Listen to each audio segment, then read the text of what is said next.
they sometimes say weird things like, Alan, I just have to tell you, you touched me a lot as a little boy. I was like, never say that again. Never. From Bond villain to superhero, MC to reality TV show host, Spy Kids to Spice Girls, you have done it all. So, welcome, bienvenue, welcome to Celebrity. Thank you very Sorry, much. I had to. I know. I've been practicing that as well. Not too bad. Thanks.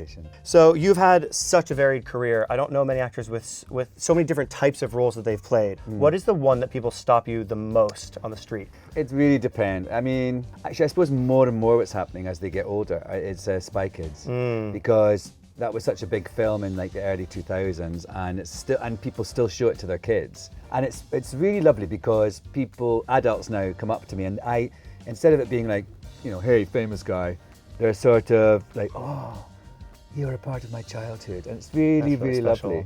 Yeah, and they sometimes say weird things like, you know, I was making a film in what's that place called? Albuquerque, and there was a new boy on the crew, and I saw him, I thought, oh, he's going to freak out. I thought, Spy Kids. And one time I was coming back from my trailer, and he was coming out of the camera truck, and he went, Alan, I just have to tell you, you touched me a lot as a little boy. I was like, never say that again. Never. But don't tell the press that. In a nice way, but it sort of comes out sometimes a bit funny. But it is a lovely thing to have been a magical part of people's childhood. Yeah, that's amazing. So many of your roles are iconic. There's so many big fandoms based on different roles you played. What do you consider the most iconic role or movie you've ever done? I don't. No? I don't there's different ones I'm aware of but no, I don't really think that way. Is there one that you're like, oh my God, I can't believe I was actually in that? Oh yeah. Oh, lots. Especially right now, because I'm doing it again. The X-Men film, like I'm playing Nightcrawler again now. I was just working with I'm learning stunts yesterday for some fight scene. And I just think I'm 60 years old. 23 years ago, I played that superhero. I was kind of old for a superhero even then. And now I'm back doing it. And that to me is hilarious. And then I'm sort of learning these fights. I'm like, what? Who am I fighting with? And I said, you're hitting Pedro Pascal against the head or something. It's just that I can't quite believe, especially because it was such a long time ago. But actually that's quite a nice thing I think is about life and about as you get older, that things come back. They always do, and people come back, and it's actually a really nice thing about getting older. Speaking of things coming back, Romeo and Michelle. Exactly. People cannot wait for the sequel. Yes. So, I mean, obviously that was one of the most iconic dance sequences of all time.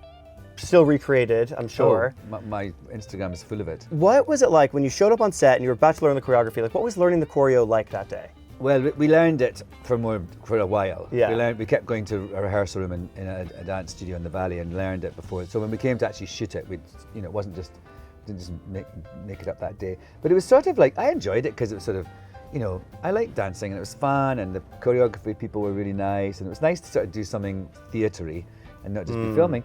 But it was also, I thought, what the are we in the middle of this? And on the script, it just said Romeo, Michelle, and Sandy do an interpretive dance. That's what it said. And of course, it's like you think, oh, all right, oh, whatever.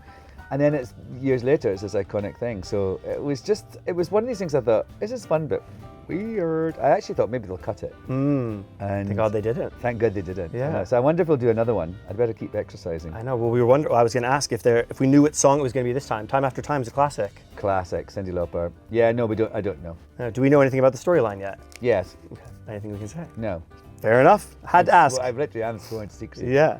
Obviously, Cabaret became such a defining moment in your career, and I have heard you called one of the best MCs of all time, which is amazing. And you are so good. Thanks. Are you flirting with me? Of course. Yeah. Did the MC unlock anything inside of you that maybe you still hold to this day?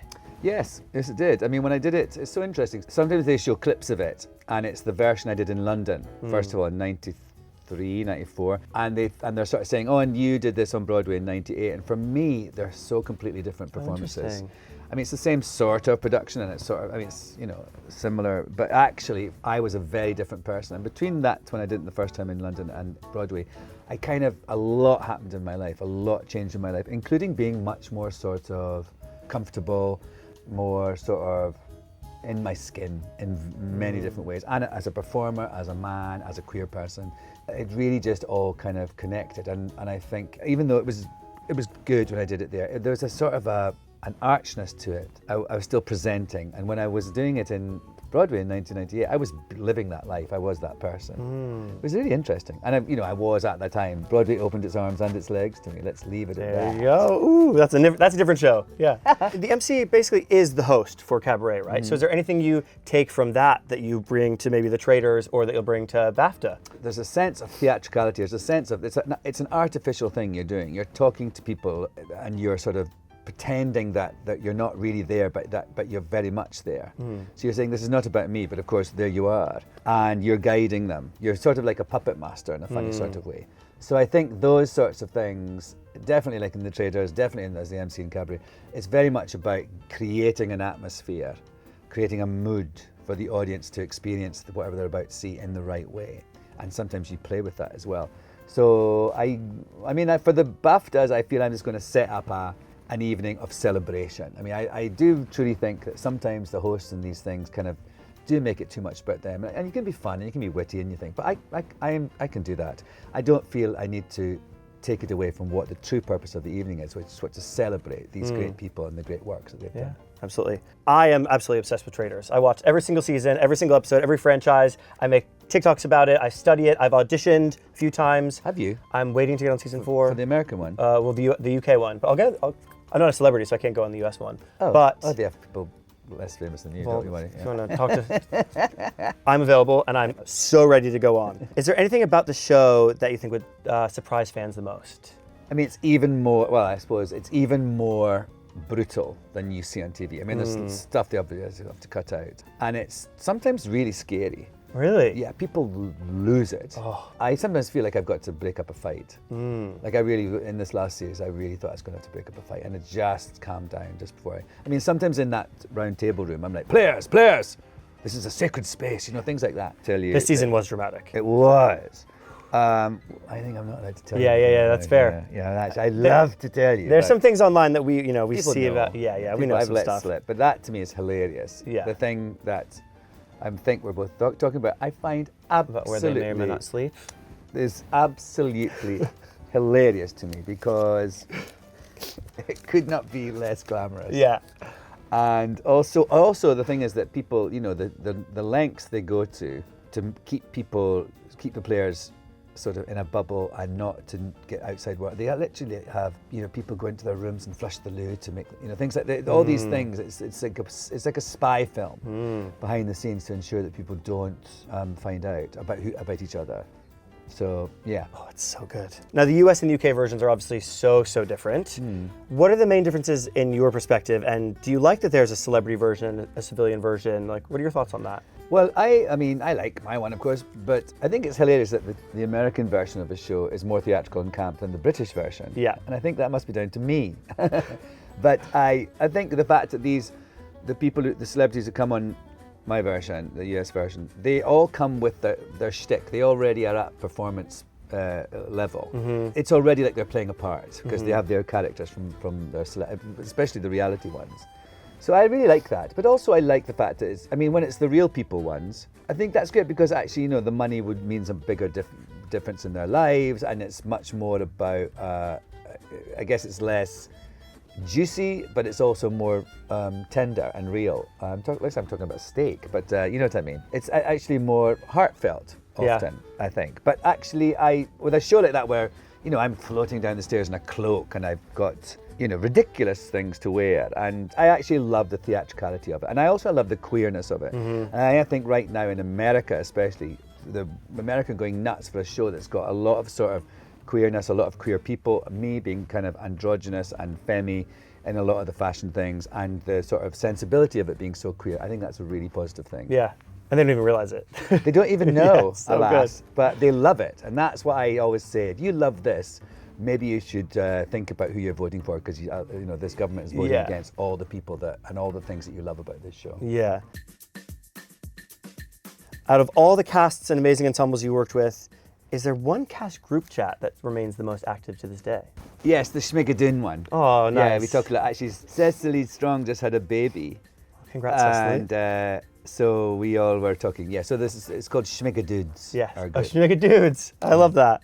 And is there ever a role that you either turned down or didn't get that maybe still haunts you to this day? There was a role that I really wanted to go, and I sort of turned down other things to do it. And it was the part that David Hyde Pierce played in that film with Ewan McGregor and Renee Zellweger called Down with Love. I was obsessed with that film. I loved it so much, and I thought I was going to get it, and I clearly didn't. And so I have a vendetta against David Hyde Pierce. Fair enough. No, I don't. I think he's great. But No. furious. Was there ever a piece of advice that any actor gave you that sticks with you to this day that maybe you'd like to pass on to other people? Several things, all from like Salty Sea Dog Scottish actors years ago when I was in rep. Number one, you can be as big as you like as long as you mean it. And I truly think that's the best piece of advice any actor or any person in the public eye could have.